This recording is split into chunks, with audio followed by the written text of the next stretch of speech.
En este video se expondrán características sobre los circuitos en paralelo y se planteará un problema que involucre este tipo de circuito, siendo los componentes únicamente resistencias. Comenzando. En un circuito en paralelo, cada componente está conectado a la fuente de manera independiente. Esto resulta en una ventaja. Si uno de los componentes falla o se desconecta, el resto del circuito sigue trabajando. Una peculiaridad de esta clase de circuitos es que el voltaje en cada uno de sus componentes es el mismo que el de la fuente. Sin embargo, si hablamos de obtener la resistencia total de los circuitos en paralelo, nos encontramos con algo curioso. La resistencia total está proporcionada por la inversa de la suma de las inversas de cada una de las resistencias. ¿Suena enredado? No. Pero se mostrará un ejemplo de esto a continuación. Un circuito en paralelo tiene una fuente de 24 volts y cuenta con una resistencia de 5, 8 y 14 ohms respectivamente. Preguntas: ¿cuál es la resistencia total del circuito? ¿Qué voltaje cae en la resistencia de 14 ohms? ¿Qué corriente se disipa en la resistencia de 5 ohms?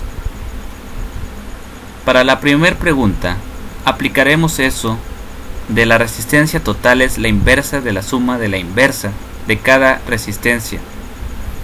¿Qué quiere decir esto? Una manera muy personal de verlo es de la siguiente manera. 1 que divide la suma de 1 entre cada resistencia.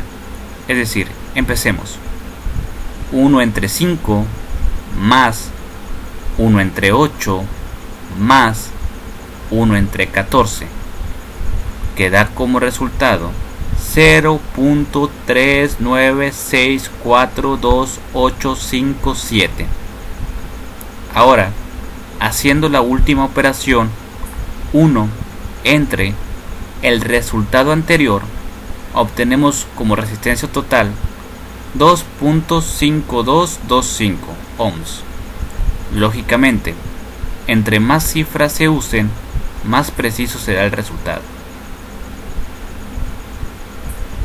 Para la segunda pregunta, se deberá recurrir a recordar a una de las características vistas del circuito en paralelo, que dice que el voltaje en cada uno de los componentes es el mismo que el de la fuente.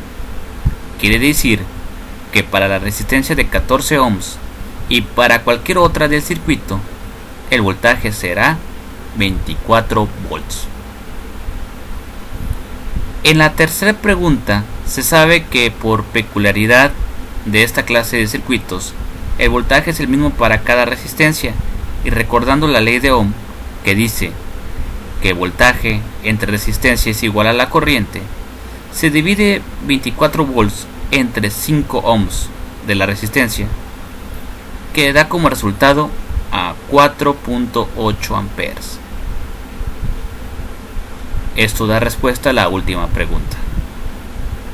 Recomendaciones: siempre tengan presente de qué tipo de circuito se trata y qué características presenta, además de repasar y tener siempre en cuenta la ley de Ohm.